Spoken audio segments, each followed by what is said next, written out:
തിരുവചനവർഷം തിരുവചനവർഷം വചനവർഷം തിരുവചനവർഷം നിന്നിൽ വസിച്ചിടാൻ തിരുവചനവർഷം നിന്നിൽ വസിച്ചിടാൻ വചനമാരി പൊഴിക്കണേ ദൈവമേ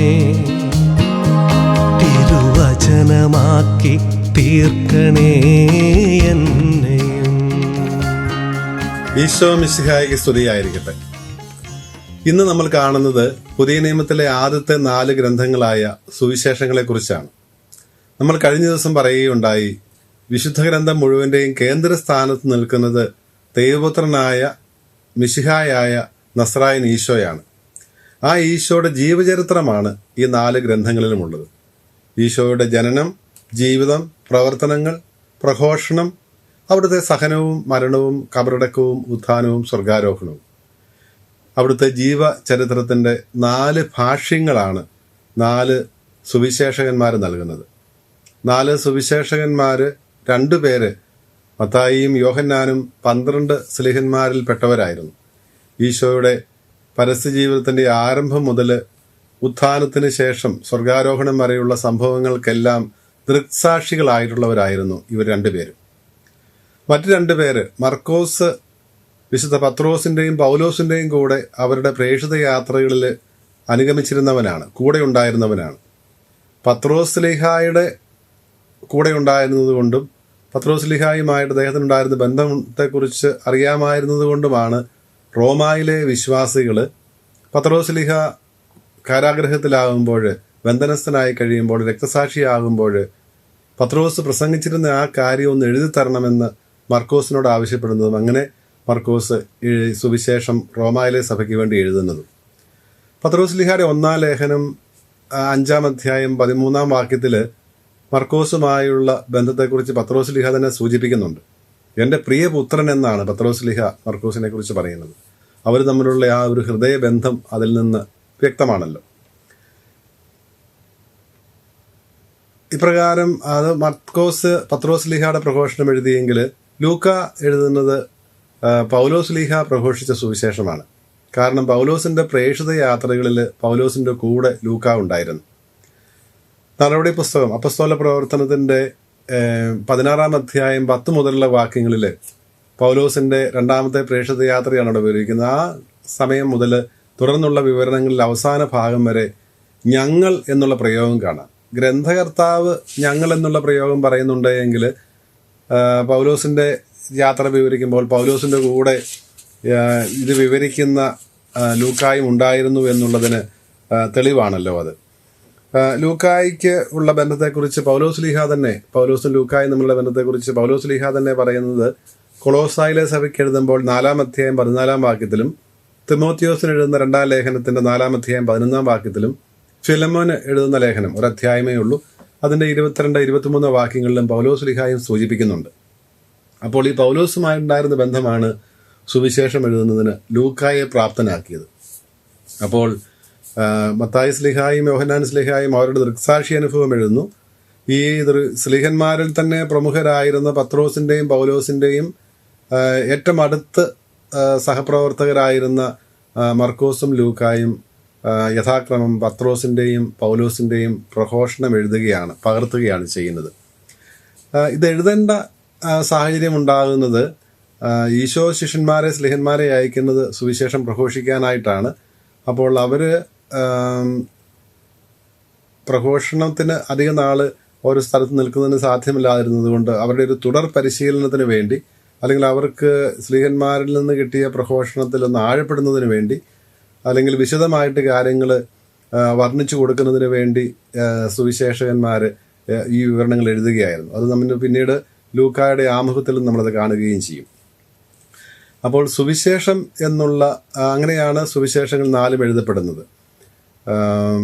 സുവിശേഷം എന്നുള്ള പദം തന്നെ നമുക്ക് ആദ്യം കാണാം. സുവിശേഷം സദ്വാർത്തയാണ്, ഗുഡ് ന്യൂസ് ആണ്, ഗുഡ് ടൈഡിങ് ആണ്. പഴയ നിയമത്തിൽ ഈ പദം അല്ലെങ്കിൽ ഇതിൻ്റെ നാമരൂപത്തിലുള്ളതില്ലെങ്കിലും ക്രിയാരൂപത്തിൽ സുവിശേഷം അറിയിക്കുക എന്നുള്ള പദം നമ്മൾ കാണുന്നത് ഏഷ്യ നിബിയയിലാണ്. 40 മുതലുള്ള അധ്യായങ്ങളിൽ നമുക്കിത് കാണാൻ സാധിക്കും. ഏഷ്യ പ്രവാചകനിൽ ബാബിലോണിലെ അടിമത്തത്തിൽ കഴിഞ്ഞിരുന്ന ജനത്തോട്, ബാബിലോണിയൻ വിപ്രവാസം BC 585 മുതൽ 538 വരെയുള്ള കാലഘട്ടത്തിലായിരുന്നല്ലോ. അപ്പോൾ ഈ കാലഘട്ടത്തിൽ 538 അടുക്കുമ്പോൾ തിരികെ പോരാറാകുമ്പോഴേക്കും ഈ വിമോചനത്തിൻ്റെ സദ്വാർത്ത ഏഷ്യ നിബിയ ഇസ്രായേൽ ജനത്തോട് പ്രഘോഷിക്കുന്നത്, അല്ലെങ്കിൽ ഇത് പ്രഘോഷിക്കാനായിട്ട് ദൈവം ഏഷ്യ നിബിയായി അയക്കുന്നത് സുവിശേഷം അറിയിക്കുക, ജനത്തോട് പോയി സുവിശേഷം അറിയിക്കുക എന്ന് പറഞ്ഞുള്ള പദമാണ്, ക്രിയാപദമാണ് ഉപയോഗിച്ച് കാണുന്നത്.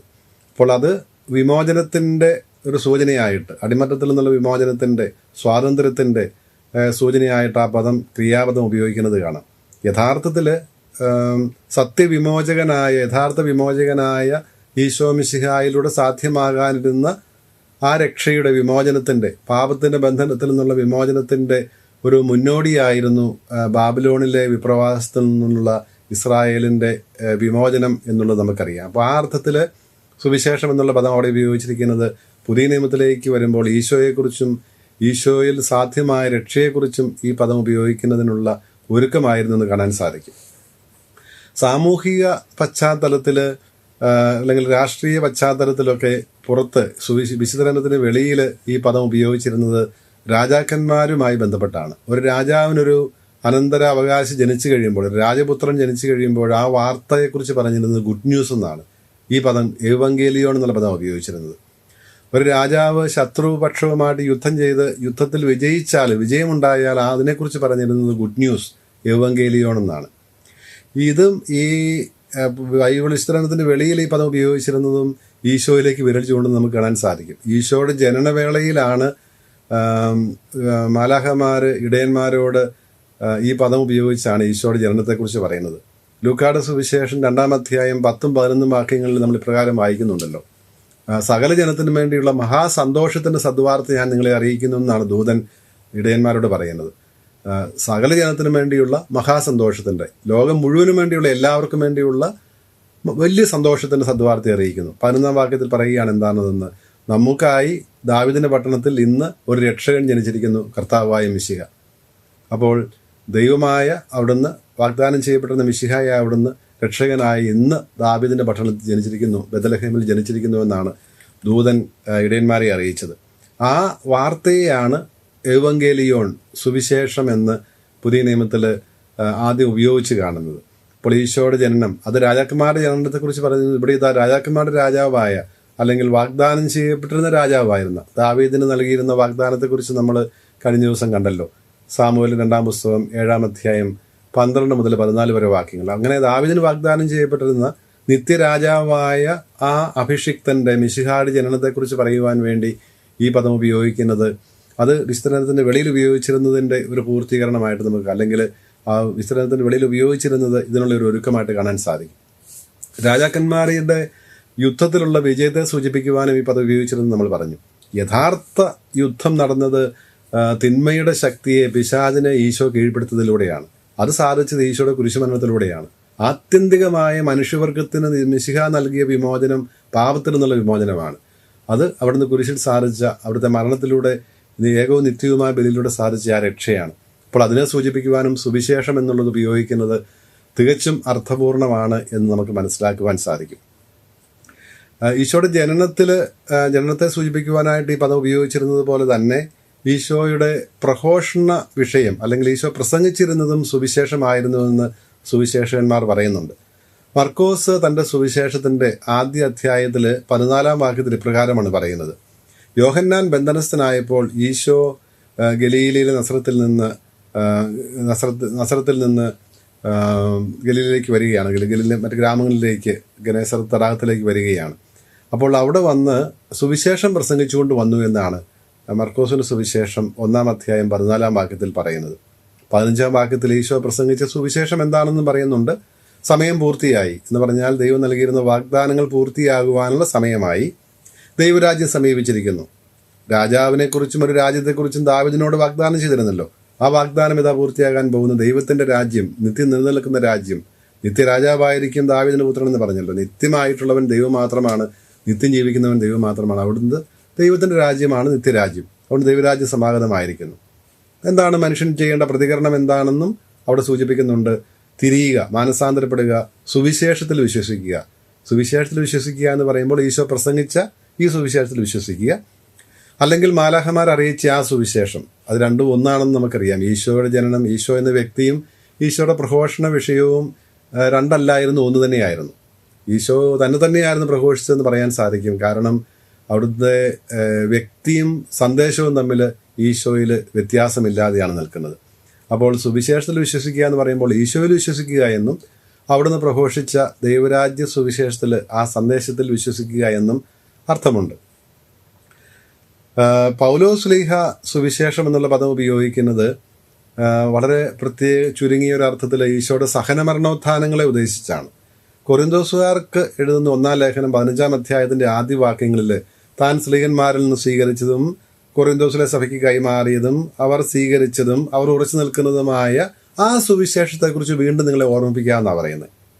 അപ്പോൾ പൗലോസ് ഈശോയുടെ കൂടെ നടന്നയാളല്ല. പിന്നീട് ഈശോയുടെ ഉത്ഥാനത്തിന് ശേഷം അവിടുന്ന് പ്രത്യേകവിധം പ്രത്യക്ഷപ്പെട്ട് പൗലോസിനെ വിളിക്കുകയായിരുന്നല്ലോ. അപ്പോൾ പൗലോസിന് ദൈവികമായ ഇടപെടലിലൂടെ ആ ഒരു മിശിഹായുമായുള്ള, ഉദ്ധിതനായ മിശിഹായുമായുള്ള കണ്ടുമുട്ടലിലൂടെ അവിടെ നിന്ന് നേരിട്ട് നൽകിയ തീർച്ചയായും വെളിപാടുണ്ട്. അതുകൂടാതെ തന്നെ കുറേയേറെ കാര്യങ്ങൾ സ്ലീഹന്മാരിൽ നിന്ന് പൗലോസ് സ്വീകരിച്ചതുമുണ്ട്. അപ്പോൾ അതുകൊണ്ടാണ് പറയുന്നത്, ഞാൻ സ്വീകരിച്ചതും നിങ്ങൾക്ക് കൈമാറിത്തന്നതും നിങ്ങൾ ഉറച്ചു നിൽക്കുന്നതുമായ ആ സുവിശേഷത്തെക്കുറിച്ച്. അപ്പോൾ സുവിശേഷമാണ് സ്ലീഹന്മാരിൽ പ്രഘോഷിച്ചിരുന്നത്. അതാണ് പൗലോസ് ഉദ്ധിതനായ മിശിഹായിൽ നിന്ന് നേരിട്ട് സ്വീകരിച്ചതും സ്ലീഹന്മാരിലൂടെ കൈമാറിയതും അവരുടെ വാചിക പ്രഘോഷണത്തിലൂടെ സ്വീകരിച്ചതും. ഈ പൗലോസ് തന്നെ കൊറിന്തോസിലെ സഭയ്ക്ക് കൈമാറിയത് സുവിശേഷമാണ്. കൊറിന്തോസിലെ വിശ്വാസികൾ ഉറച്ചു നിൽക്കുന്നത് ഈ സുവിശേഷത്തിലാണ്. അതിനെക്കുറിച്ച് വീണ്ടും ഓർമ്മിപ്പിക്കാമെന്ന് പറഞ്ഞിട്ട് പൗലോസ് തുടർന്ന് പറയുന്നത് 2-3 വാക്യങ്ങൾ പറയുന്നത്, തിരുലിഖിതത്തിൽ പറഞ്ഞിരുന്നത് പോലെ അവൻ നമുക്ക് വേണ്ടി സഹിച്ചു, മരിച്ചു. തിരുലിഖിതത്തിൽ പറയുന്നത് പോലെ തന്നെ അവൻ 3-ാം ദിവസം ഉത്ഥാനം ചെയ്തു. അവിടുന്ന് പലർക്കും പ്രത്യക്ഷപ്പെട്ടു, അവസാനം തനിക്കും പ്രത്യക്ഷപ്പെട്ടു എന്നാണ് പൗലോസ് പറയുന്നത്. അപ്പോൾ അവിടെ സ്വീകരിച്ചതും കൈമാറിയതും കൊറിന്തോസിലെ സമൂഹം നിലനിൽക്കുന്നതുമായ ആ വിശ്വാസം, ആ സന്ദേശം, ആ സുവിശേഷം ഈശോയുടെ സഹന മരണ ഉത്ഥാന രഹസ്യങ്ങൾ, പെസഹ രഹസ്യമാണ് എന്നുള്ളത് അതിനെ സൂചിപ്പിക്കുവാനാണ് അല്പം കൂടെ നീളമായ അർത്ഥത്തിൽ പൗലോസ്ലീഹ ഉപയോഗിക്കുന്നത്. റോമാക്കാർക്ക് എഴുതുന്ന 1-ാം ലേഖനത്തിൻ്റെ 1-ാം അധ്യായത്തിലും ഈ സുവിശേഷം എന്നുള്ള പദം ഉപയോഗിക്കുമ്പോൾ ഈശോയെ കുറിച്ച് മുഴുവനുമുള്ള ആ സന്ദേശം, ഈശോയെക്കുറിച്ചുള്ള, ഈശോയുടെ ജനനം മുതലുള്ള മനുഷ്യാവതാരം, സഹനമരണോത്ഥാനങ്ങൾ, അവിടുത്തെ പ്രഘോഷണം, ഇതിനെയെല്ലാം അതാണ് സുവിശേഷമെന്നും അതാണ് സ്ലീഹന്മാർ കൈമാറി തന്നതെന്നും അതിലാണ് നമ്മൾ ഉറച്ച് വിശ്വസിക്കേണ്ടത്, നിലനിൽക്കേണ്ടതെന്നുമെല്ലാം റോമായിലെ വിശ്വാസികളെയും പൗലോസ്ലീഹ ഉദ്ബോധിപ്പിക്കുന്നത് 1-ാം അധ്യായത്തിൽ നമുക്ക് കാണാൻ സാധിക്കും. അപ്പോൾ നമ്മൾ 3 രീതിയിൽ ഈ പദം ഉപയോഗിക്കുന്നത് കണ്ടു. ലൂക്കായുടെ സുവിശേഷം 2-ാം അധ്യായം 10-11 വാക്യങ്ങൾ ഈശോയുടെ മനുഷ്യാവതാരത്തെക്കുറിച്ച്, മനുഷ്യനായ മഹാ സന്തോഷത്തെക്കുറിച്ച് പറയാൻ വേണ്ടി സുവിശേഷം നമ്മൾ ഉപയോഗിക്കുന്നു. 30 വർഷങ്ങൾക്ക് ശേഷം തൻ്റെ പരസ്യജീവിതത്തിൻ്റെ ആരംഭത്തിൽ ഈശോ തൻ്റെ പ്രഘോഷണ വിഷയത്തെക്കുറിച്ച്, അല്ലെങ്കിൽ മർക്കോസ് ഈശോ പ്രസംഗിച്ച വിഷയത്തെക്കുറിച്ച് പറയുമ്പോൾ അവൻ വന്നത് ദൈവത്തിൻ്റെ സുവിശേഷം പ്രസംഗിച്ചുകൊണ്ടാണ് എന്ന് മർക്കോസ് 1:14 കാണുന്നു. 1:15 ഈശോ പറയുകയാണ്, ദൈവരാജ്യം സമീപിച്ചിരിക്കുന്നത് കൊണ്ട് നിങ്ങൾ ചെയ്യേണ്ടത് എന്താണ്? മാനസാന്തരപ്പെട്ട് സുവിശേഷത്തിൽ വിശ്വസിക്കുകയാണ് എന്ന് പറഞ്ഞാൽ ഈശോയുടെ മനുഷ്യാവതാര രഹസ്യത്തിൽ വിശ്വസിക്കുക, ഈശോയിൽ വിശ്വസിക്കുക, അവിടുന്ന് പ്രഘോഷിച്ച ദൈവരാജ്യ സന്ദേശത്തിൽ വിശ്വസിക്കുക. ഇനി ഏറ്റവും അവസാനം 4-ാമത് പൗലോസ്ലീഹ പറയുന്നത് 3-ാമത് നമ്മൾ കണ്ടു. ഈശോയുടെ പെസഹ രഹസ്യങ്ങളെ സൂചിപ്പിക്കുവാൻ വേണ്ടി, സഹനമരണോത്ഥാനങ്ങളെ സൂചിപ്പിക്കുവാൻ വേണ്ടി സുവിശേഷം എന്ന പദം ഉപയോഗിക്കുന്നത് കൊരിന്തോസുകാർക്കുള്ള 1-ാം ലേഖനം 15-ാം അധ്യായത്തിൻ്റെ ആദ്യ വാക്യങ്ങൾ കണ്ടു. ഇനി ഈ സംഭവങ്ങളെല്ലാം കൂടി ചേർത്തുള്ള പുസ്തകത്തിന് സുവിശേഷം എന്നുള്ള പേര് ആദ്യം ഉപയോഗിക്കുന്നത് മർക്കോസാണ്. അതായത് ഈശോയുടെ ജനനം, ഈശോയുടെ പ്രബോധനം, പഠിപ്പിക്കൽ, പ്രവർത്തനങ്ങൾ, പ്രത്യേകിച്ച് അവസാനം നടന്ന സഹനവും മരണവും കബറടക്കവും ഉത്ഥാനവും ആ പെസഹ രഹസ്യങ്ങൾ, ഇവയെ എല്ലാം കൂടി പ്രതിപാദിക്കുന്ന പുസ്തകത്തിന് സുവിശേഷം എന്ന പേര് ഇടുന്നത് മർക്കോസാണ്. മർക്കോസിൻ്റെ സുവിശേഷം 1-ാം അധ്യായത്തിലെ 1-ാം വാക്യത്തിൽ ഈ പദം ഉപയോഗിക്കുന്നുണ്ട്. നമ്മുടെ ദൈവപുത്രനായ ഈശോ മിശിഹായുടെ സുവിശേഷത്തിൻ്റെ ആരംഭം എന്ന് പറഞ്ഞുകൊണ്ടാണ്. അതാണ് താൻ എഴുതിയ ഗ്രന്ഥത്തിൻ്റെ തലക്കെട്ട്. യഥാർത്ഥത്തിൽ മർക്കോസ് അറിയിച്ച സുവിശേഷം എന്നുള്ളത് പിന്നീട് 2-ാം നൂറ്റാണ്ടിൽ ഒരു സുവിശേഷത്തെ മറ്റൊരു സുവിശേഷത്തിൽ നിന്ന്, മർക്കോസിൻ്റേത് മത്തായിയുടേതിൽ നിന്ന് തിരിച്ചറിയാൻ വേണ്ടിയാണല്ലോ, സഭയാണല്ലോ മത്തായി അറിയിച്ച സുവിശേഷം, മർക്കോസ് അറിയിച്ച സുവിശേഷം എന്നൊക്കെയുള്ള തലക്കെട്ട് കൊടുക്കുന്നത്. അപ്പോൾ മർക്കോസ് എഴുതുമ്പോൾ ആദ്യത്തെ വാചകം ഇതായിരുന്നു, ദൈവപുത്രനായ ഈശോ മിശിഹായുടെ സുവിശേഷത്തിൻ്റെ ആരംഭം. അപ്പോൾ അതിനകത്ത് ഈ പുസ്തകം മുഴുവൻ്റെയും സംഗ്രഹമുണ്ട്. ദൈവപുത്രനായ മിശിഹായായ ഈശോയുടെ സുവിശേഷം, ഈശോയെക്കുറിച്ചുള്ള സുവിശേഷം. ഈ സുവിശേഷത്തിൽ പ്രതിപാദിക്കുന്നത് എന്താണ്? ഈശോ എന്ന വ്യക്തി, നസറായനായ ഈശോ എന്ന വ്യക്തി, മറിയത്തിൻ്റെ പുത്രനായ ഈശോ എന്ന വ്യക്തി ഒരേ സമയം ദൈവത്തിൻ്റെ പുത്രനാണ്, അതേസമയം തന്നെ പഴയ നിയമത്തിൽ ഉൽപ്പത്തി പുസ്തകം മുതൽ മലാക്കി വരെ വാഗ്ദാനം ചെയ്യപ്പെട്ടിരുന്ന രക്ഷകനായ, ലോകരക്ഷകനായ മിശിഹായുമാണ് എന്നാണ്. അതിൻ്റെ ആരംഭമാണ് ഇപ്പോൾ വിവരിക്കുന്നത് എന്ന് പറഞ്ഞുകൊണ്ടാണ് മർക്കോസ് തൻ്റെ വിവരണം ആരംഭിക്കുന്നത്. അപ്പോൾ സുവിശേഷം എന്ന പദം ആ അർത്ഥത്തിലാണ് നമ്മൾ ഉപയോഗിച്ച് കാണുന്നത്. അപ്പോൾ സുവിശേഷം ഈശോയെക്കുറിച്ചാണ്, ഈശോ എന്ന വ്യക്തിയെക്കുറിച്ചാണ്, അവിടുത്തെ മനുഷ്യാവതാരമാണ്, അവിടുത്തെ ജീവിതവും പ്രവർത്തനങ്ങളുമാണ്, വളരെ പ്രത്യേകമായ വിധത്തിൽ അവിടുത്തെ സഹനവും മരണവും കബറടക്കവും ഉത്ഥാനവുമാണ്. സുവിശേഷമാണ് നമ്മുടെ ജീവിതത്തിൻ്റെ അടിസ്ഥാനം. കാരണം ഈശോയിലാണ് നമ്മൾ വിശ്വസിക്കുന്നത്. ക്രിസ്ത്യാനികൾ എന്ന് പറയുമ്പോൾ ക്രിസ്തുവിനെ, മിശിഹായെ അനുഗമിക്കുന്ന മിശിഹാനിയായികളാണ് നമ്മൾ. മിശിഹായെ അനുഗമിക്കുന്നവരാണ്, അവിടുത്തെ അനുഗമിക്കാൻ വിളിക്കപ്പെട്ടവരാണ്. അവിടുത്തെ പ്രബോധനങ്ങളാണ് നമ്മുടെ ജീവിതത്തിൻ്റെ പ്രമാണങ്ങൾ, നമ്മുടെ ജീവിതത്തിൻ്റെ മാനദണ്ഡം. അവിടുത്തെ ജീവിത മാതൃക തന്നെയാണ്.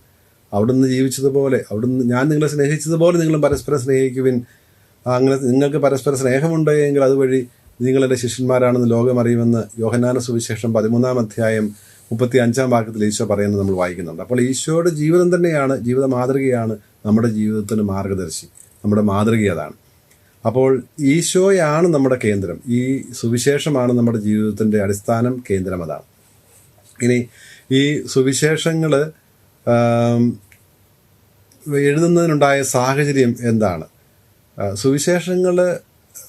സുവിശേഷം പ്രഘോഷിക്കാനാണ് ഈശോ ശിഷ്യന്മാരെ അയച്ചത്. നിങ്ങൾ ലോകമെങ്ങും പോയി സകല ജനതകളോടും സുവിശേഷം പ്രഘോഷിക്കുമെന്നാണല്ലോ മത്തായിയുടെ സുവിശേഷം 28-ാം അധ്യായം 16 മുതലുള്ള വാക്യങ്ങളിലും, മർക്കോസിൻ്റെ സുവിശേഷം 16-ാം അധ്യായത്തിൻ്റെ അവസാന വാക്യങ്ങളിലും, ലൂക്കായുടെ സുവിശേഷം 24-ാം അധ്യായത്തിൽ 48 മുതലുള്ള വാക്യങ്ങളിലും എല്ലാം നമ്മൾ കാണുന്നത് സകല ജനതകളോടും പോയി പ്രഘോഷിക്കുവാനുള്ള ആഹ്വാനമാണ്. ലൂക്കായുടെ സുവിശേഷം 24-ാം അധ്യായം 44 മുതലുള്ള വാക്യങ്ങളിൽ നമ്മളതാണ് കാണുന്നത്. അപ്പോൾ സുവിശേഷം പ്രഘോഷിക്കുവാനായിരുന്നു അയച്ചത്, എഴുതുവാൻ ശിഷ്യന്മാരോട് സ്ലീഹന്മാരോട് ഈശോ ആവശ്യപ്പെട്ടില്ല. പക്ഷെ എഴുതുവാനുണ്ടായ സാഹചര്യം എന്താണ്? സ്ലീഹന്മാർ ഓരോരുത്തരായിട്ട് രംഗത്ത് നിന്ന് നിഷ്ക്രമിച്ചപ്പോൾ, അവർ രക്തസാക്ഷികളായി തീർന്നപ്പോൾ, അവർക്ക് അവരുടെ പ്രഘോഷണം പിന്നീട് നേരിട്ട് കേൾക്കുവാൻ അവസരമില്ലാതെ വന്നപ്പോൾ, പ്രത്യേകിച്ച് നമ്മൾ പറഞ്ഞു മർക്കോസ് സുവിശേഷം എഴുതുന്നത് പത്രോസ് ലീഹായുടെ കാരാഗൃഹവാസവും രക്തസാക്ഷിത്വവുമായി ബന്ധപ്പെട്ടാണ്. അത് നടക്കുന്നത് AD 65-നും 70-നും ഇടയ്ക്കാണ്. ആ കാലഘട്ടത്തിലാണ് റോമായിലെ വിശ്വാസികൾ പത്രോസിനോട് ആ മതപീഡനത്തിൻ്റെ പശ്ചാത്തലത്തിൽ പത്രോസ് പ്രസംഗിച്ചിരുന്ന കാര്യം ഞങ്ങൾക്ക് എഴുതി തരണമെന്ന് ആവശ്യപ്പെടുന്നത്. അങ്ങനെ മർക്കോസ് എഴുതുന്നതെന്നും സഭാപിതാക്കന്മാരും ആദിമ സഭാരേഖകളുമെല്ലാം വ്യക്തമാക്കുന്നത് നമുക്കറിയാം. അങ്ങനെ സ്ലീഹന്മാർ മിശിഹാ സംഭവത്തിൻ്റെ ദൃക്സാക്ഷികളായിരുന്ന സ്ലീഹന്മാർ രംഗത്ത് നിന്ന് അപ്രത്യക്ഷരായപ്പോൾ, രക്തസാക്ഷികളായപ്പോഴും, അല്ലെങ്കിൽ 1-ാം നൂറ്റാണ്ടിൻ്റെ അവസാനമായപ്പോഴേക്കും യോഹന്നാൻ സ്ലീഹ സ്വാഭാവിക മരണമായിരുന്നു. അദ്ദേഹം പാത്മോസ് ദ്വീപിലേക്ക് നാടുകടത്തപ്പെടുകയും പീഡിപ്പിക്കപ്പെടുകയും എല്ലാം ചെയ്തുവെങ്കിലും അദ്ദേഹം മരിക്കുന്നത് സ്വാഭാവിക മരണത്തിലൂടെയാണ്. ഏറ്റവും അവസാനം മരിക്കുന്ന സ്ലീഹായും യോഹന്നാനായിരുന്നു. അപ്പോൾ അവരുടെ കാലം അവസാനിക്കുന്നു. അതുകൊണ്ട് അവരുടെ അനുഭവം, അവരുടെ ദൃക്സാക്ഷി അനുഭവം, ഐ വിറ്റ്നസ് എക്സ്പീരിയൻസ് രേഖപ്പെടുത്തേണ്ടതുണ്ട് എന്നുള്ളത് അവർക്ക് തന്നെ ബോധ്യമായി. അവരുടെ പ്രഘോഷണം കേട്ടിരുന്ന, അവരിൽ നിന്ന് വിശ്വാസം സ്വീകരിച്ച സഭാ സമൂഹങ്ങൾക്കും ആ ബോധ്യമുണ്ടായിരുന്നു. അതുകൊണ്ടാണ് അവർ ആവശ്യപ്പെടുന്നത്. ഈ ഓരോ സമൂഹത്തിനായിരുന്നു എഴുതിയത്. നമ്മൾ മർക്കോസിൻ്റെ സുവിശേഷത്തിൻ്റെ പശ്ചാത്തലം പറഞ്ഞു. റോമിൽ സുവിശേഷം പ്രഘോഷിക്കാനെത്തുന്ന പത്രോസ് ലീഹ, പൗലോസും ഉണ്ട് അവിടെ. ഇപ്പോൾ പത്രോസ് രക്തസാക്ഷി, നീറോ ചക്രവർത്തിയുടെ മതപീഡന കാലത്ത് രക്തസാക്ഷിയാകുമ്പോൾ റോമായിലെ സഭയ്ക്ക് വേണ്ടി എഴുതുകയാണ്. അപ്പം ആ ഒരു പശ്ചാത്തലം, മതപീഡനത്തിൻ്റെ പശ്ചാത്തലം ഈ വിവരണത്തെ ശക്തമായിട്ട് സ്വാധീനിക്കുന്നുണ്ട്. പത്രോസ് ലീഹായ്ക്കും പൗലോസ് ലീഹായ്ക്കും മാത്രമല്ല ഈ മതപീഡനം ഉണ്ടാകുന്നത്, റോമിലെ ഈശോയിൽ വിശ്വസിക്കുന്ന ഏതൊരു വ്യക്തിക്കുമുണ്ട്. അപ്പോൾ ആ ഏതൊരു വ്യക്തിക്കും ഈ മതപീഡനത്തിൻ്റെ ഫലമായി രക്തസാക്ഷിയാകാം, ഇന്നോ നാളെയോ ആകാം.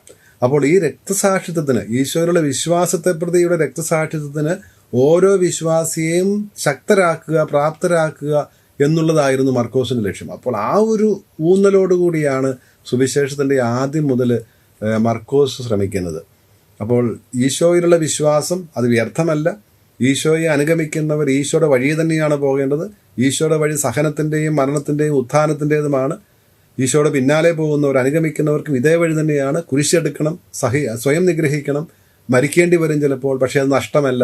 ഇവിടെ ജീവൻ നഷ്ടമായാലും ഈശോയെ പ്രതി ജീവൻ നഷ്ടമാക്കുന്നവർക്ക് നിത്യജീവനിലേക്കാണ് പ്രവേശനം ലഭിക്കുന്നത് എന്നുള്ള ആ ബോധ്യം ആവർത്തിച്ച് ഈശോയുടെ അധരങ്ങളിലൂടെ തന്നെ പറഞ്ഞ് അത് സ്ത്രീകന്മാർക്ക് കൊടുത്തത് വീണ്ടും ആ റോമിലെ സമൂഹത്തെ അനുസ്മരിപ്പിച്ച് അവരെയും ഈ രക്തസാക്ഷിത്വത്തിന് ഒരുക്കുകയായിരുന്നു, ജീവിതത്തിന് ഒരുക്കുകയായിരുന്നു. വേണ്ടി വന്നാൽ മിശിഹായ്ക്ക് സാക്ഷ്യം വഹിക്കാൻ ഒരുക്കുകയായിരുന്നു. വേണ്ടി വന്നാൽ രക്തം ചിന്തിക്കൊണ്ടും ജീവൻ അർപ്പിച്ചുകൊണ്ടും, സ്വന്തം ജീവൻ അർപ്പിച്ചുകൊണ്ട് പോലും മിശിഹായ്ക്ക് സാക്ഷ്യം വഹിക്കുവാനായിട്ട് അവരെ ശക്തിപ്പെടുത്തുക എന്നുള്ളതായിരുന്നു മർക്കോസിൻ്റെ ലക്ഷ്യം. അതുകൊണ്ട് ആ ഒരു തിടുക്കം മർക്കോസിൻ്റെ വിവരണങ്ങളിൽ നമുക്ക് കാണാൻ സാധിക്കും. ആരംഭം മുതൽ തന്നെ ഈ എത്രയും പെട്ടെന്ന് കുരിശുമരണത്തിലും ഉത്ഥാനത്തിലും എത്തുവാനുള്ള ഒരു വ്യഗ്രത മർക്കോസിലുണ്ട്. വളരെ ചടുലമായ വിവരണ രീതി മർക്കോസിൻ്റെ സുവിശേഷത്തിൽ കാണാം.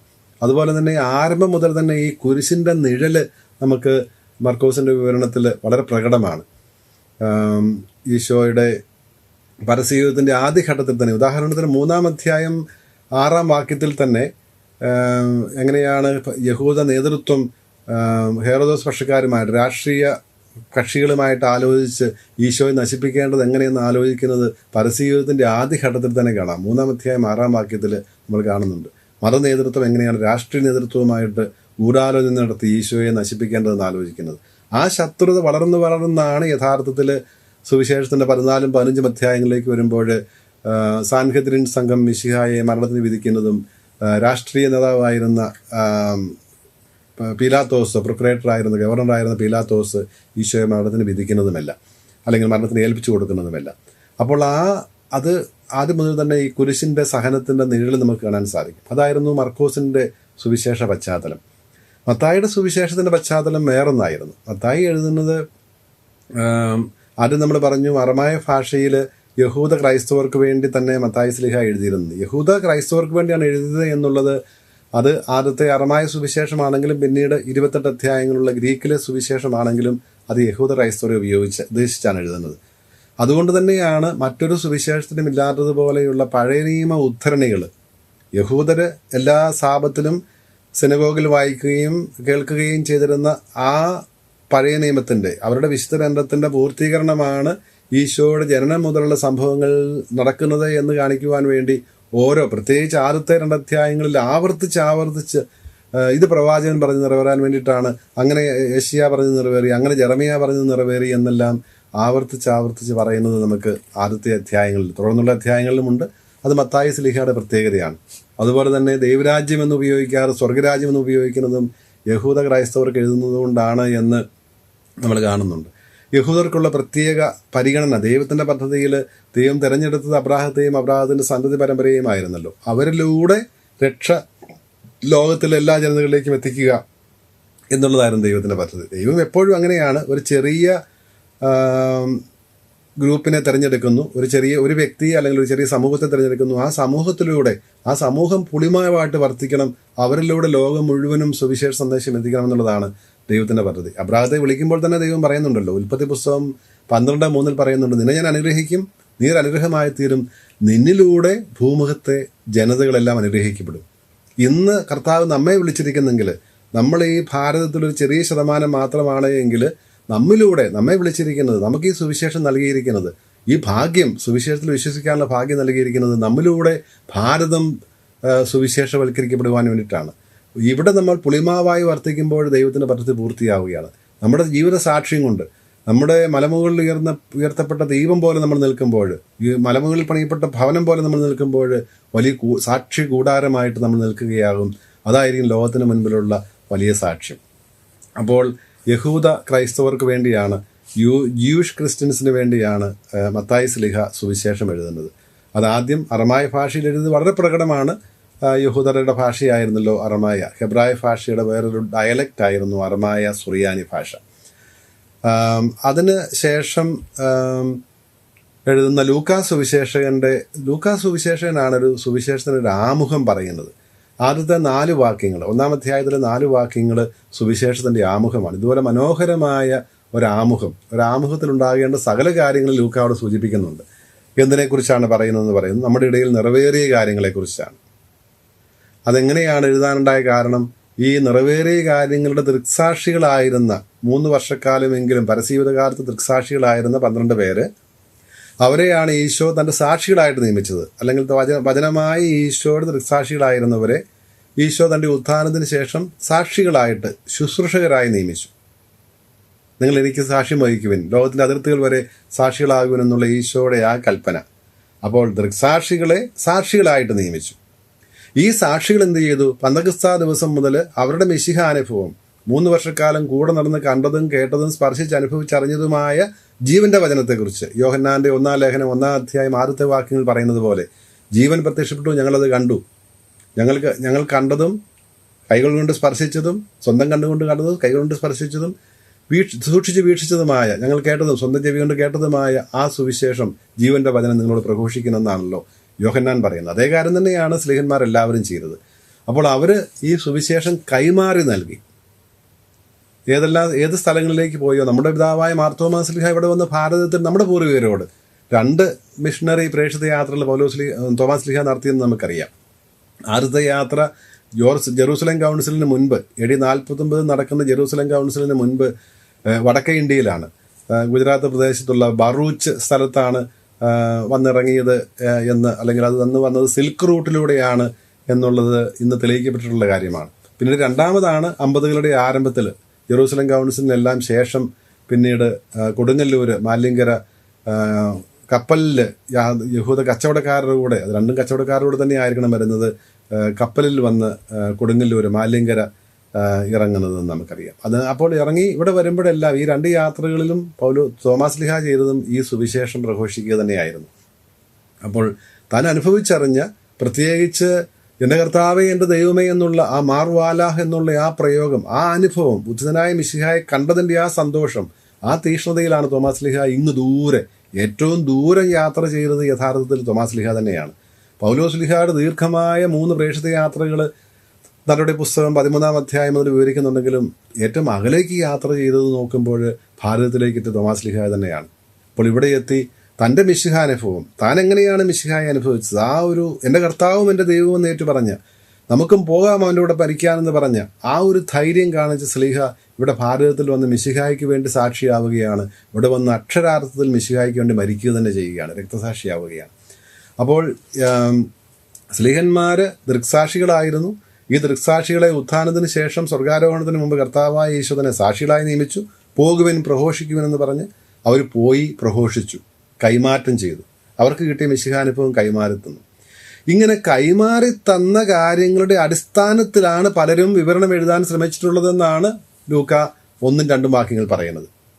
ലൂക്കയുടെ 1-ാം അധ്യായം 1-2 വാക്യങ്ങൾ ചേർത്ത് വായിക്കേണ്ടതാണ്. നമ്മുടെ ഇടയിൽ നിറവേറിയ കാര്യങ്ങളുടെ വിവരണം എഴുതുവാൻ അനേകർ ശ്രമിച്ചിട്ടുണ്ട്.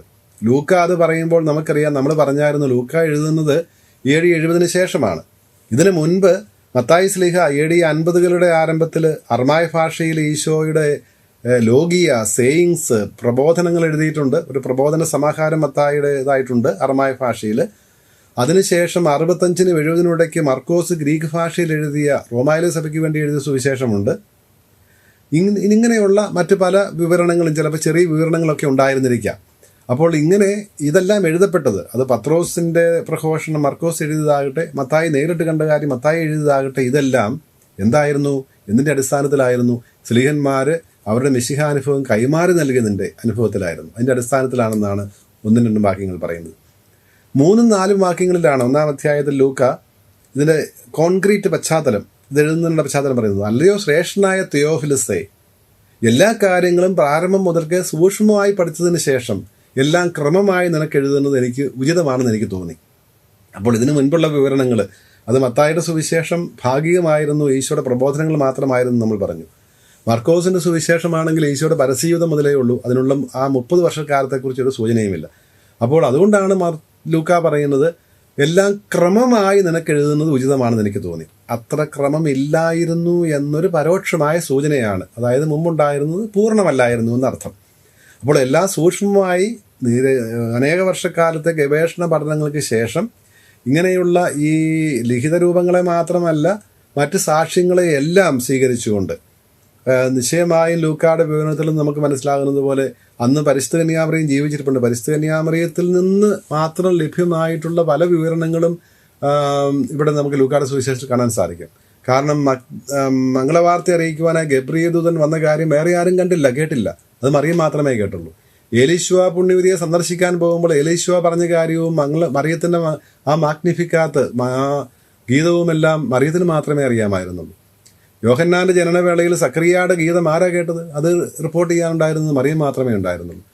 ദേവാലയത്തിൽ സമർപ്പിക്കുവാൻ ചെന്നപ്പോൾ ശിമയോൻ ദീർഘദർശി ഉണ്ണി മിശിഹായി കയ്യിലെടുത്തുകൊണ്ട് ഞാൻ രക്ഷ കണ്ടു കഴിഞ്ഞു, എന്നെ സമാധാനത്തിൽ വിട്ടയക്കുക എന്ന് പറഞ്ഞത് കേട്ടത് മറിയവും യൂസഫാണ്. യൂസഫ് നേരത്തെ മരിച്ചു പോയിരുന്നു, മറിയമേ ഉണ്ടായിരുന്നുള്ളൂ. അപ്പോൾ ഈ കാര്യങ്ങളെല്ലാം ലൂക്കായിക്ക് ലഭിച്ചത് മറിയത്തിൽ നിന്നാണെന്ന് നിശ്ചയമായ കാര്യമാണ്. അങ്ങനെ ലഭ്യമായിരുന്നതും ഈ ലിഖിതമായ രൂപത്തിലുണ്ടായിരുന്നതും അല്ലാതെ മറ്റ് വാചിക രൂപത്തിൽ ലഭ്യമായിരുന്നതുമായ എല്ലാ ഉറവിടങ്ങളെയും ശേഖരിച്ച് ഗവേഷണം നടത്തി പഠിച്ച് എല്ലാം ക്രമമായി ലൂക്ക എഴുതുകയാണ് തെയോഫിലസിന്.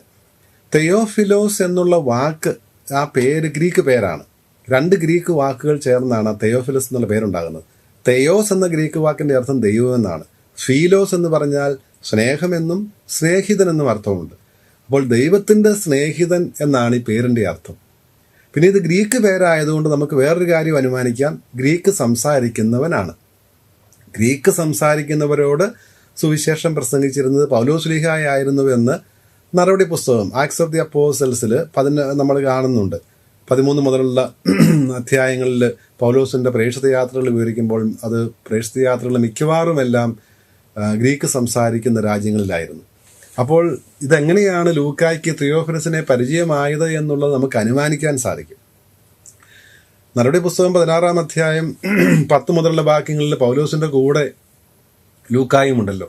അപ്പോൾ ആ പ്രഘോഷണ മക്കദോനിയ പ്രദേശത്തേക്ക് പ്രസംഗിക്കാൻ പോകുമ്പോൾ പൗലോസിൻ്റെ കൂടെ ലൂക്കായുണ്ട്. അപ്പോൾ ആ പോകുന്ന യാത്രക്കിടയിൽ 2-3 യാത്രകൾക്കിടയിൽ പൗലോസ് പ്രസംഗിച്ചിരുന്ന സ്ഥലത്ത് നിന്ന് ലൂക്ക പരിചയപ്പെട്ടതാകണം തിയോഫിലസിനെ. അപ്പോൾ ഈ പൗലോസിൻ്റെ യാത്രകൾക്ക് ശേഷം, പൗലോസിൻ്റെ രക്തസാക്ഷിത്വത്തിന് ശേഷം ലൂക്ക ചിന്തിച്ചതാകണം ഈ തിയോഫിലസിനും അദ്ദേഹം നേതൃത്വം കൊടുക്കുന്ന സമൂഹത്തിനും ഒരു വിവരണം ക്രമമായിട്ട് എഴുതാമെന്നുള്ളത്. ഒന്നെങ്കിൽ തിയോഫിലസ് ആവശ്യപ്പെട്ട് കാണാം, ഇല്ലെങ്കിൽ ലൂക്കായ്ക്ക് തോന്നിക്കാണും. എന്തിനാണ് എഴുതുന്നതെന്നും 1-ാം അധ്യായം 4-ാം വാക്യത്തിൽ ലൂക്ക വ്യക്തമാക്കുന്നുണ്ട്. ഇതാകട്ടെ നിന്നോട് പ്രഘോഷിച്ച ആ വചനത്തിൻ്റെ വിശ്വസനീയതയെക്കുറിച്ച്, ആധികാരികതയെക്കുറിച്ച്, സത്യാവസ്ഥയെക്കുറിച്ച് നിനക്ക് ബോധ്യം വരാനാണ്. ഈ 4-ാം വാക്യത്തിൽ നിന്നാണ് നമ്മൾ ഇതുവരെ പറഞ്ഞ അനുമാനത്തിൻ്റെ അടിസ്ഥാനം.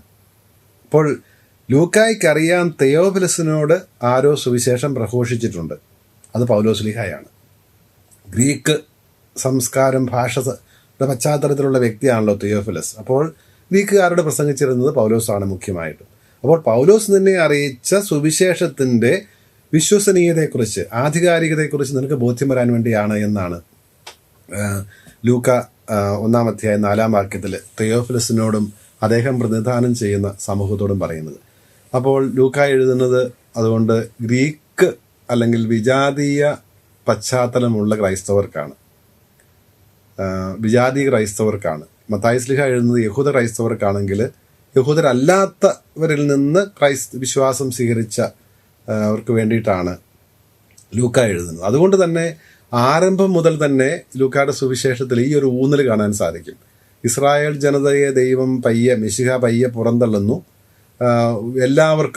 എല്ലാവരെയും ഉൾക്കൊള്ളുന്ന എല്ലാവർക്കും വേണ്ടിയുള്ള രക്ഷയാണ്. അതുകൊണ്ടാണല്ലോ ഈശോയുടെ ജനനവേളയിൽ തന്നെ പറയുന്നത് സകല ജനത്തിനും വേണ്ടിയുള്ള മഹാസന്തോഷത്തിന് സദ്വാർത്ത.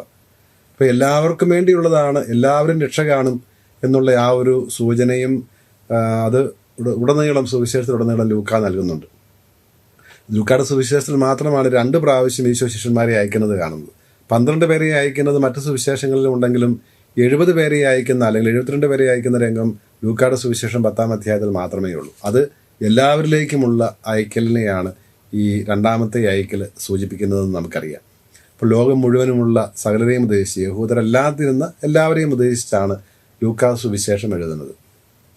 യോഹന്നാൻ്റെ സുവിശേഷം യോഹന്നാൻ എഴുതുന്നത് 1-ാം നൂറ്റാണ്ടിൻ്റെ അവസാന കാലഘട്ടത്തിലാണെന്ന് നമ്മൾ പറഞ്ഞു. എഴുതുന്നത് എഫേസൂസിലെ സഭയ്ക്ക് വേണ്ടിയിട്ടാണ്. എഫേസൂസ് ആയിരുന്നു യോഹന്നാൻ സ്ലീഹായുടെ സുവിശേഷ പ്രഘോഷണ രംഗം എന്ന് പറയാം. പൗലോസ് സ്ലീഹായും അവിടെ പ്രഘോഷിച്ചതും എഫേസൂസിലെ സഭയ്ക്ക് പൗലോസ് സ്ലീഹ എഴുതിയ ലേഖനവും ഒക്കെ നമുക്ക് പരിചിതമാണ്. 3 സുവിശേഷങ്ങൾ, ആദ്യത്തെ 3 സുവിശേഷങ്ങൾ ഇവിടെ രൂപീകരണത്തിലുണ്ടായ ബന്ധത്തെക്കുറിച്ച് നമ്മൾ സൂചിപ്പിക്കുകയുണ്ടായി.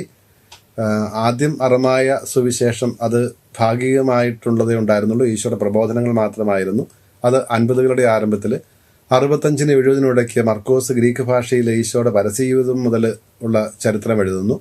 70-നും 80-നും ഒക്കെ ഇടയ്ക്കുള്ള കാലഘട്ടത്തിൽ മത്തായി സ്ലീഹ തൻ്റെ അറമായ ഭാഷയിലുള്ള സുവിശേഷം ഗ്രീക്കിലേക്ക് ആക്കി മർക്കോസിൻ്റെ ഘടന സ്വീകരിച്ചുകൊണ്ട് ഒരു ജീവചരിത്ര വിവരണം എഴുതുന്നു.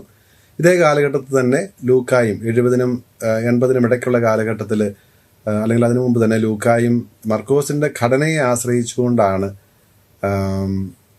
തൻ്റെ വിവരണം എഴുതുന്നത്. അവിടെ ഈ മത്തായിയുടെ അറമായ സുവിശേഷം അല്ലെങ്കിൽ ആ പ്രബോധനങ്ങളുടെ സമാഹാരം കൂടി ലൂക്കായും ഉപയോഗിച്ചിട്ടുണ്ട് എന്നുള്ളത് മത്തായിയിലും ലൂക്കായിലും മാത്രം കാണുന്ന ചില ഭാഗങ്ങളിൽ നിന്ന് വ്യക്തമാണ്. ഉദാഹരണത്തിന് മത്തായിയുടെ സുവിശേഷം 5, 6, 7 അധ്യായങ്ങൾ കാണുന്ന ഗിരിപ്രഭാഷണത്തിന് സമാനമായിട്ട് അവിടെ പറയുന്ന കാര്യങ്ങളുടെ തന്നെ വേറൊരു ഭാഷ്യം നമുക്ക് ലൂക്കായുടെ സുവിശേഷം 6-ാം അധ്യായം 20 മുതലുള്ള വാക്യങ്ങളിൽ സുവിശേഷ ഭാഗ്യങ്ങൾ, അഷ്ടഭാഗ്യങ്ങൾ പറയുമ്പോൾ ഇവിടെ അഷ്ടഭാഗ്യമില്ലെങ്കിലും 4 ഭാഗ്യങ്ങളും 4 അത്ര ഭാഗ്യമല്ലാത്ത കാര്യങ്ങൾ ലൂക്ക പറയുന്നുണ്ട്. അതുപോലെ തന്നെ സ്നേഹത്തിൻ്റെ പ്രമാണം, പിതാവിൻ്റെ സ്നേഹമാണ് ശിഷ്യനും അനുവർത്തിക്കേണ്ടതെന്ന് പറയാൻ വേണ്ടിയിട്ട് സ്വർഗീയ പിതാവ് പരിപൂർണനായിരിക്കുന്നവർ നിങ്ങൾ പരിപൂർണരായിരിക്കുമെന്ന് മത്തായിയുടെ സുവിശേഷം 5-ാം അധ്യായം 48-ാം വാക്യത്തിൽ മത്തായി പറയുമ്പോൾ ഇവിടെ ലൂക്ക പറയും സ്വർഗീയ പിതാവ് കരുണയുള്ളവനായിരിക്കുന്നത് നിങ്ങൾ കരുണയുള്ളവരായിരിക്കുവിൻ.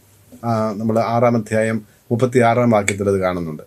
അപ്പോൾ അത് ഏകദേശം ഒരേ കാര്യങ്ങൾ തന്നെയാണ് ഇവിടെ മത്തായി 5, 6, 7 അധ്യായങ്ങൾ പറയുന്നത് തന്നെയാണ് ലൂക്ക 6-ാം അധ്യായം 20 മുതലുള്ള വാക്യങ്ങൾ വിവരിക്കുന്നത്. അപ്പോൾ അവിടെ ഇങ്ങനെ മത്തായിലും ലൂക്കായിലും മാത്രം കാണുന്ന മർക്കോസ് ഇല്ലാത്തതായിട്ടുള്ള കാര്യങ്ങൾ നിശ്ചയമായിട്ടും ഈ പറയുന്ന ഒരു പൊതു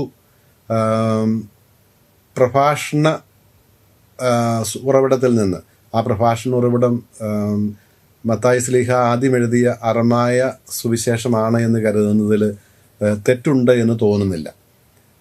പിന്നീട് ഈ 3 സുവിശേഷങ്ങൾ ഈ ഒരു ബന്ധം കൊണ്ട് തന്നെ ഒരേ ഘടനയുള്ളത് കൊണ്ട് തന്നെ ഒരേ ശൈലി തന്നെ ഫോളോ ചെയ്യുന്നത് കൊണ്ട് ഇവയെ സമവീക്ഷണ സുവിശേഷങ്ങൾ, ഇവയ്ക്ക് ഒരേ വീക്ഷണമാണുള്ളത്. ഈ 3 സുവിശേഷങ്ങൾ സമവീക്ഷണ സുവിശേഷങ്ങൾ അല്ലെങ്കിൽ സമാന്തര സുവിശേഷങ്ങൾ. സമവീക്ഷണം എന്നുള്ളതിന് സിനോപ്റ്റിക് ഗോസ്പൽസ് എന്നും സമാന്തരം എന്നുള്ളതിന് പാരലൽ ഗോസ്പൽസ് എന്നും പറയാറുണ്ട്.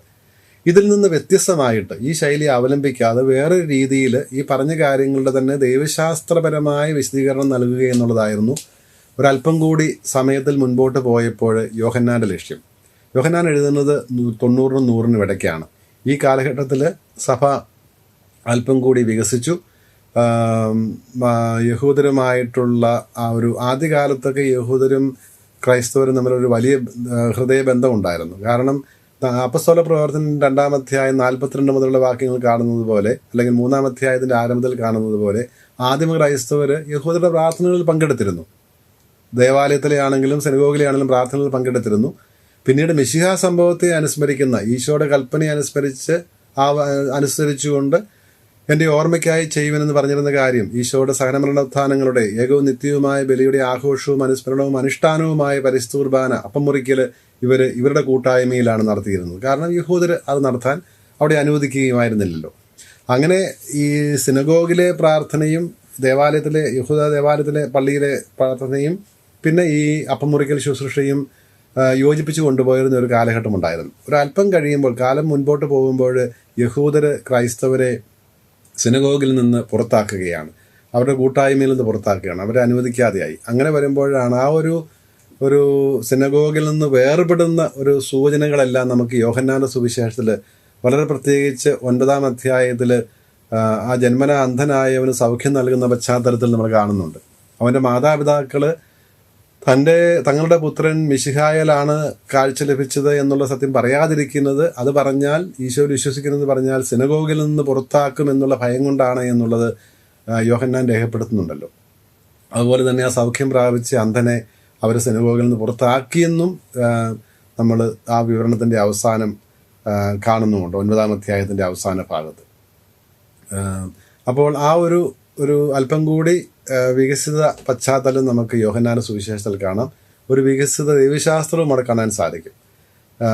മറ്റ് സുവിശേഷന്മാർ പറഞ്ഞ കാര്യങ്ങൾ ആവർത്തിക്കാതെ അവർ പറയാതിരുന്നത് ആയിട്ടുള്ള എന്നാൽ യോഹന്നാൻ ശ്ലീഹ നേരിട്ട് കണ്ടിട്ടുള്ളൂ. ഉദാഹരണം കാനായിലെ അത്ഭുതം വിവരിച്ചുകൊണ്ടാണല്ലോ യോഹന്നാന്റെ വിവരണം ആരംഭിക്കുന്നത് തന്നെ, പരസ്യജീവിതത്തിന്റെ വിവരണം ആരംഭിക്കുന്നത് തന്നെ. ഏറ്റവും ആദ്യത്തെ അടയാളം, ഏറ്റവും അത്ഭുതം കാനായിലെ വെള്ളം വീഞ്ഞാക്കുന്ന സംഭവമാണല്ലോ. ഈശോയുടെ ദൈവിക മഹത്വം വെളിപ്പെടുത്തുന്നതിന് വേണ്ടി ഈശോ പ്രവർത്തിച്ച അടയാളമാണ്. അതുപോലെ തന്നെ സമവേഷണ സുവിശേഷങ്ങളിൽ, ആദ്യത്തെ 3 സുവിശേഷങ്ങളിൽ ഈശോയുടെ ദേവാലയ ശുദ്ധീകരണവും ജെറൂസലം പ്രവേശനവുമെല്ലാം സുവിശേഷ വിവരണത്തിന്റെ അവസാന ഘട്ടത്തിലാണ്. മർക്കോസിൽ 11-ാം അധ്യായത്തിലാണ്, ലൂക്കായിലാണെങ്കിൽ 23-ാം അധ്യായത്തിൽ, 21-ാം അധ്യായത്തിന് 22 അധ്യായത്തിലേക്ക് വരുമ്പോഴാണ്. ലൂക്കായുടെ സുവിശേഷം 19-ാം അധ്യായം 28-29 മുതലുള്ള വാക്യങ്ങളിലാണ് കാണുന്നത് ജെറൂസലം പ്രവേശനം. മത്തായിയുടെ സുവിശേഷത്തിലും അവസാന ഭാഗത്തേക്ക് വരുമ്പോഴാണ് ഈ ആദ്യത്തെ 3 സുവിശേഷങ്ങളിലും അവസാന ഭാഗത്താണ് ജെറൂസലം ദേവാലയ ശുദ്ധീകരണവും ജെറൂസലം പ്രവേശനവുമില്ല. എന്നാൽ യോഹന്നാന്റെ സുവിശേഷത്തിൽ 2-ാം അധ്യായത്തിൽ കാനായിലെ സംഭവം വിവരിച്ചു കഴിഞ്ഞാൽ ഉടനെ വിവരിക്കുന്നത് 2-ാം അധ്യായത്തിന് 2-ാം ഭാഗത്ത് ദേവാലയ ശുദ്ധീകരണമാണ്.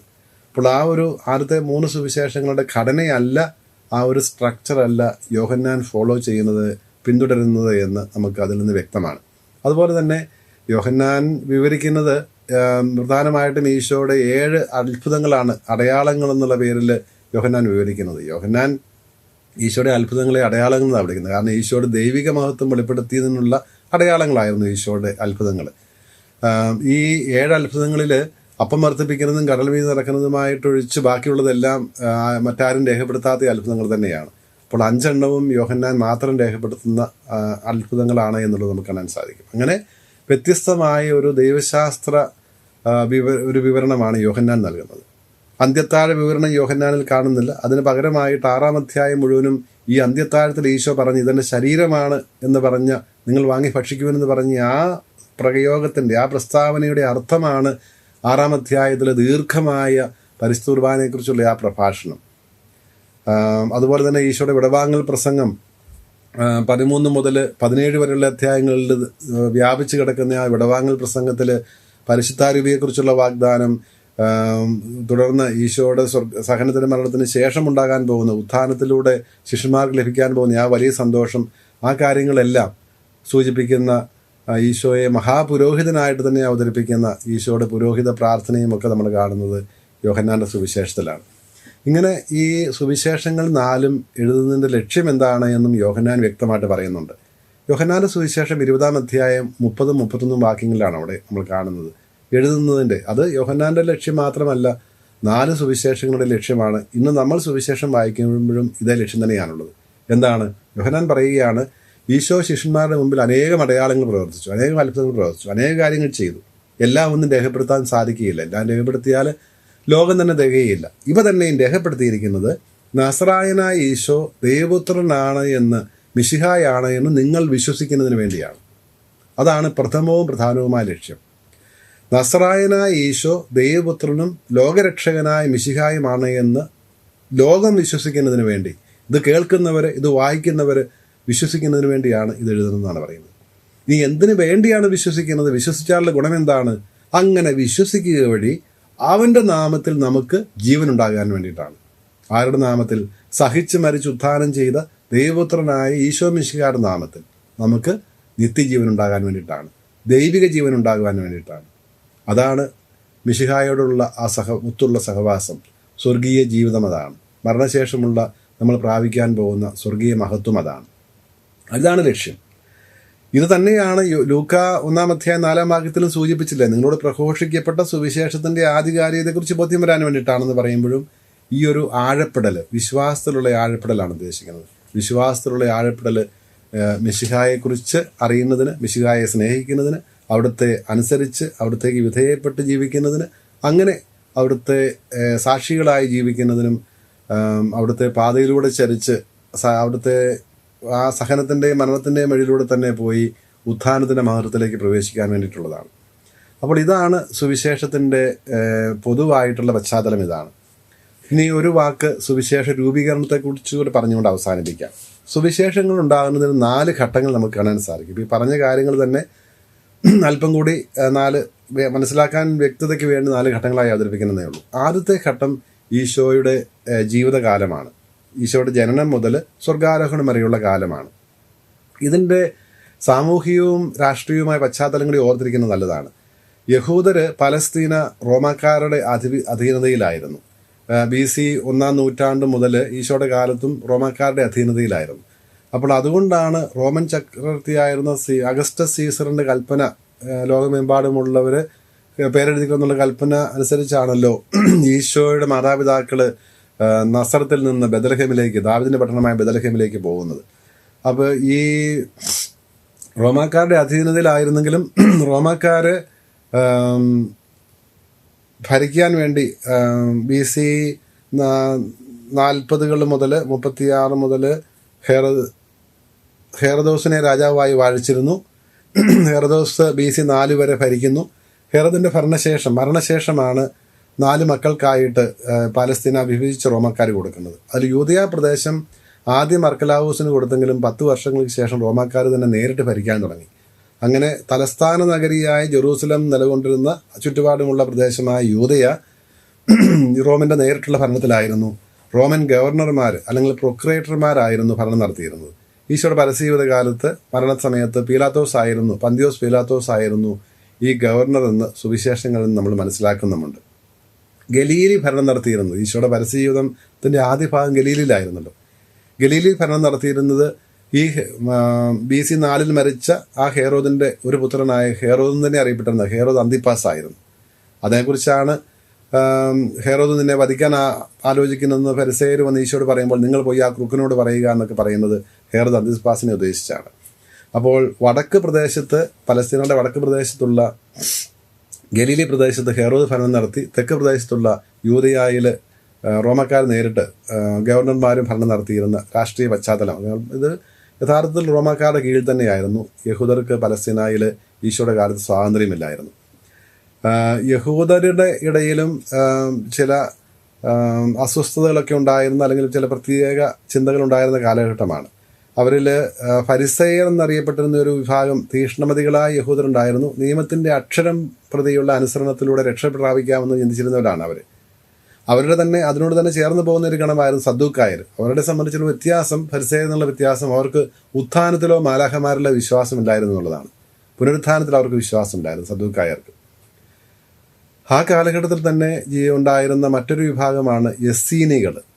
ഖുമ്രാൻ സമൂഹത്തിൽ ജീവിച്ചിരുന്ന തീക്ഷ്ണമതികളായ ചിലർ, രാഷ്ട്രീയ മതപരമായ ആ കൂട്ടുകെട്ടിൽ നിന്ന് അസംതൃപ്തരായിരുന്നവർ മരുഭൂമിയിലേക്ക് പോയി താപസയൂർ നയിച്ചിരുന്നവരായിരുന്നു ഈ എസ്സീനികൾ അഥവാ ഖുമ്രാൻ സമൂഹത്തിൽപ്പെട്ടവർ.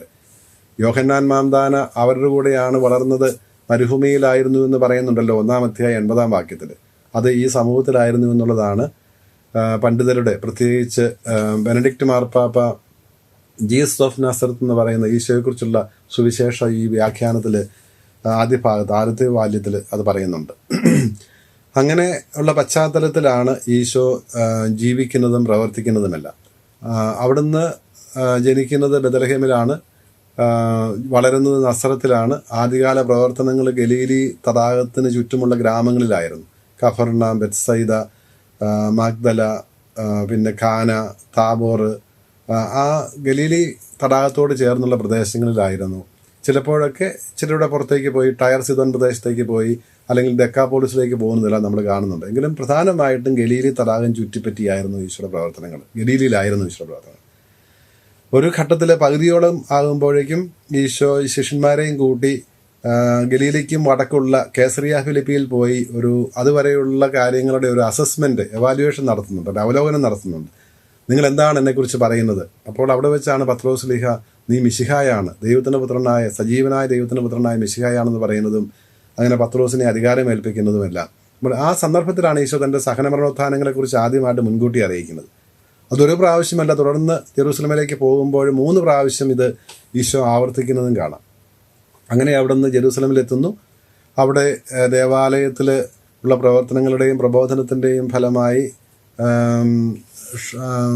ക്ഷമനശിച്ച യഹൂദ നേതൃത്വം ഈശോയെ ബന്ധിക്കുകയും കുരിശിലേറ്റുകയും ചെയ്യുന്നതും, അവിടുന്ന് മരിച്ചവരിൽ നിന്ന് 3-ാം ദിവസം ഉത്ഥാനം ചെയ്യുന്നതും ഉചിതനായ മിശിഹ പലപ്പോഴായി 40ഓളം ദിവസങ്ങളിൽ ശിഷ്യന്മാർക്ക് പ്രത്യക്ഷപ്പെടുന്നതും അതിനെല്ലാം അവസാന ശിഷ്യന്മാരെ തൻ്റെ സാക്ഷികളായി നിയമിച്ചതിന് ശേഷം സ്വർഗ്ഗത്തിലേക്ക് ആരോഹണം ചെയ്യുന്നതുമാണ് സുവിശേഷങ്ങളിൽ. ഇതാണ് സുവിശേഷ ഫോർമേഷൻ്റെ രൂപീകരണത്തിൻ്റെ ആദ്യ ഘട്ടം ഈശോയുടെ ജീവിതമാണ്, ലൈഫ് ഓഫ് ജീസസ് ആണ്.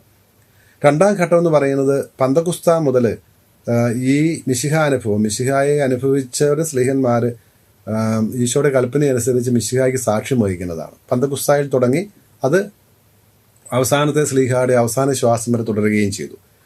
ലോകത്തിന് നാനാഭാഗങ്ങളിലും അവർ പോയി. തോമാസ് സ്ലീഹ ഭാരതത്തിലും വന്നു. അങ്ങനെ പോയിടത്തെല്ലാം ഇവർ ചെയ്തത് ഈശോയെക്കുറിച്ച് പറയുകയാണ്, പ്രത്യേകമായി ഈശോയുടെ സഹനവും മരണവും ഉത്ഥാനവും പറയുകയാണ്. അവിടുന്ന് വിശ്വസിച്ചാൽ രക്ഷയുണ്ട് എന്നുള്ള സത്യം അറിയിക്കുകയാണ് ചെയ്തത്. ഇവർ പോയിടത്തും പ്രഘോഷിച്ചിടത്തും എല്ലാം സഭാസമൂഹങ്ങളുണ്ടായി. സഭാസമൂഹങ്ങൾക്ക് അവർക്കുണ്ടായിരുന്ന സംശയങ്ങൾക്കും ചോദ്യങ്ങൾക്കും ഒക്കെയുള്ള മറുപടികൾ ആയിട്ട് സ്ലീഹന്മാർ എഴുതിയതാണ് ലേഖനങ്ങളെന്ന് നമ്മൾ പറയുകയുണ്ടായി. അങ്ങനെ ആദ്യം എഴുതപ്പെടുന്നത് യഥാർത്ഥത്തിൽ ലേഖനങ്ങളാണ്.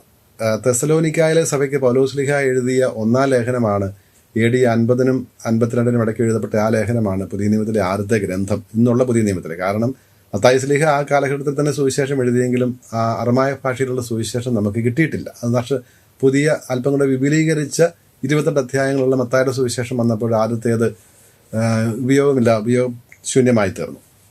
അപ്പോൾ അങ്ങനെ രണ്ടാം ഘട്ടത്തിൽ സ്ലീഹന്മാരുടെ പ്രഘോഷണമാണ്. അത് 3-ാം ഘട്ടം സഭയുടെ കാലഘട്ടമാണ്. ഈ സഭയുടെ കാലഘട്ടം എന്ന് പറയുമ്പോൾ സ്ലീഹന്മാരുടെ പ്രഘോഷണം തുടങ്ങിയതോടുകൂടി തന്നെ സഭയുടെ കാലഘട്ടവും ആരംഭിച്ചു. നടപടി പുസ്തകം 2-ാം അധ്യായം 42-ാം വാക്യത്തിൽ പറയുന്നുണ്ട്, മാമോദിസ മുങ്ങി 3000 പേര് സ്ലീഹന്മാരുടെ പ്രബോധനം, കൂട്ടായ്മ, അപ്പം മുറിക്കൽ, പ്രാർത്ഥന എന്നിവയിൽ ഒന്നിച്ചു ചേർന്നിരുന്നു. പ്രാർത്ഥനകൾ, ഈ 4 കാര്യങ്ങളാണ് ഏത് സ്ഥലത്ത് സഭ രൂപം കൊണ്ടപ്പോഴും അവരുടെ എല്ലാം മുഖമുദ്രയായി നിലനിന്നിരുന്നത്. സ്ലീഹന്മാരുടെ പ്രഘോഷണം വഴി അപ്പസ്തോലിക് കെരിഗ്മ വഴി സഭകൾ ജന്മമെടുക്കുന്നു. പ്രകാരം അപ്പസ്തോലന്മാരുടെ സ്ലീഹന്മാരുടെ പ്രഘോഷണം വഴി രൂപമെടുക്കുന്ന സഭ സ്ലീഹന്മാരുടെ പ്രബോധനത്തിലൂടെ, ഡിഡാഹയിലൂടെ, പ്രബോധനത്തിലൂടെ, ഈശോയുടെ പ്രബോധനത്തിനെ അവർ വ്യാഖ്യാനിച്ച് നൽകിയതാണ്. അതിലൂടെ സഭ വളരുന്നു. ഈ പ്രബോധനത്തിൻ്റെ കാതൽ സ്നേഹമായിരുന്നു. നിങ്ങൾ പരസ്പരം സ്നേഹിക്കുമെന്നുള്ളതാണ്. കൂട്ടായ്മയിൽ അവർ ഈ സ്നേഹം പ്രകടമാക്കി. കൂട്ടായ്മ ഏറ്റവും മനോഹരമായിട്ട് ഇവർ അനുഭവിച്ചിരുന്നത് ഏക അപ്പത്തിൽ നിന്ന്, ഒരു മേശയിൽ നിന്ന് ഭക്ഷിക്കുന്നതിൽ, ഒരപ്പത്തിൽ നിന്ന് ഭക്ഷിക്കുന്നതിലായിരുന്നു. എൻ്റെ ഈശോയുടെ കൽപ്പനയനുസരിച്ച്, എൻ്റെ ഓർമ്മയ്ക്കായി ചെയ്യുമെന്നുള്ള കൽപ്പനയനുസരിച്ച് അപ്പം മുറിച്ചിരുന്നപ്പോഴാണ് ഈ കൂട്ടായ്മ അനുഭവിച്ചത്. ഈ അനുഭവത്തിൻ്റെ, ഈ പ്രാർത്ഥനയുടെ, അപ്പം മുറിക്കലിലെ ആ പരിശുദ്ധ കുർബാന അർപ്പണത്തിൻ്റെ ചൈതന്യം തന്നെ ജീവിതത്തിൻ്റെ 24 മണിക്കൂറിലേക്കും വ്യാപിപ്പിച്ചിരുന്നതായിരുന്നു സഭയുടെ പ്രാർത്ഥനകൾ. അത് യഹൂദ പ്രാർത്ഥനയുടെ യാമപ്രാർത്ഥനയുടെ തന്നെ ശൈലിയിൽ, അതേ ശൈലിയിൽ തന്നെ യാമങ്ങളായ ദിവസങ്ങളെ തിരിച്ച് യാമപ്രാർത്ഥനകളും എല്ലാ സഭകളിലും ആരംഭം മുതൽ ഇന്ന് വരെ നിലനിൽക്കുന്നുമുണ്ട്. അപ്പോൾ ഇതാണ് 3-ാമത്തെ ഘട്ടം, ഇതാണ് സഭയുടെ ഘട്ടം. അപ്പോൾ അതുകൊണ്ട് ഈ ലിഖിത സുവിശേഷങ്ങൾ നമ്മൾ വായിക്കുമ്പോൾ സഭയുടെ ഈ മറ്റു പാരമ്പര്യങ്ങളുമായിട്ട് ബന്ധിപ്പിച്ച് സ്ലീഹന്മാരുടെ പ്രബോധനം, അത് സ്ലീഹന്മാരുടെ പ്രബോധനമാണ് ലേഖനങ്ങളിൽ കാണുന്നത്. മാർപ്പാപ്പന്മാരുടെ ലേഖനങ്ങളും ചാക്രിക ലേഖനങ്ങളും മെത്രാന്മാരുടെ ഇടയ ലേഖനങ്ങളും എല്ലാം അതിന് തുടർച്ചയാണ്. സഭാപിതാക്കന്മാർ കാലാകാലങ്ങളിൽ നൽകിയിട്ടുള്ള പ്രബോധനങ്ങൾ അതിന് തുടർച്ചയാണ്. അതിനോട് ചേർത്ത് സഭാപിതാക്കന്മാരും സഭയുടെ ആധികാരിക ഔദ്യോഗിക പ്രബോധനത്തോടും ചേർത്ത് വേണം നമ്മൾ സുവിശേഷ ഗ്രന്ഥത്തെ കാണുവാൻ. ഇല്ലെങ്കിൽ അത് ഭാഗികമായി പോകും. ഈ സുവിശേഷങ്ങൾ തന്നെ രൂപം കൊണ്ടത് നമ്മൾ കണ്ടു. AD 30-33 ഈശോ സ്വർഗാരോഹിതനായി സഭ രൂപം കൊണ്ടെങ്കിൽ AD 50-കളിലാണ് ആദ്യത്തെ പുസ്തകം പോലും എഴുതപ്പെടുന്നത്. ഒരു 10-20 വർഷക്കാലം ഒന്നുമില്ലാതെ കഴിഞ്ഞ കാലമുണ്ട്, പുസ്തകമില്ലാതെ.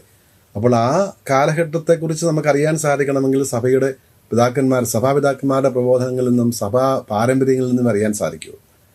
അപ്പോൾ അതുപോലെ തന്നെ പ്രധാനപ്പെട്ടതാണ് ഓരോ സഭയുടെയും പ്രാർത്ഥനാ ശൈലികൾ, ആരാധനാക്രമ ശൈലികൾ, പരിശുദ്ധ കുർബാന അർപ്പണ രീതികൾ. ഓരോ സഭയ്ക്കും അതിൻ്റേതായ തനതായ ലിറ്റർജിയുണ്ട്. ആ ലിറ്റർജിയുമായി ബന്ധിപ്പിച്ചുകൂടി വേണം നമ്മൾ സുവിശേഷത്തെ മനസ്സിലാക്കാൻ. സഭയുടെ യാമപ്രാർത്ഥനകളുമായി ബന്ധിപ്പിച്ചും വേണം സുവിശേഷത്തെ മനസ്സിലാക്കുവാൻ.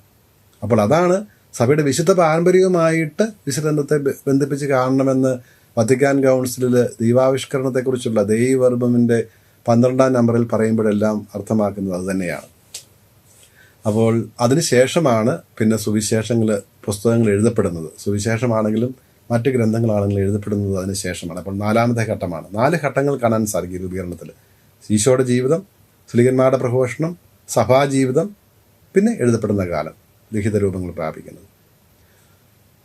ഒരു ഗ്രന്ഥത്തെ പുതിയ നിയമത്തിൽ 27 പുസ്തകങ്ങൾ ഉൾപ്പെടുത്തുന്നതിനുണ്ടായ മാനദണ്ഡങ്ങളോട് പറഞ്ഞു നിർത്തിക്കൊള്ളാം. ഒന്ന്, സ്ലീഹന്മാരാൽ എഴുതപ്പെട്ടതാകണം, അല്ലെങ്കിൽ സ്ലീഹന്മാരുടെ അടുത്ത സഹപ്രവർത്തകരാൽ എഴുതപ്പെട്ടതാകണം.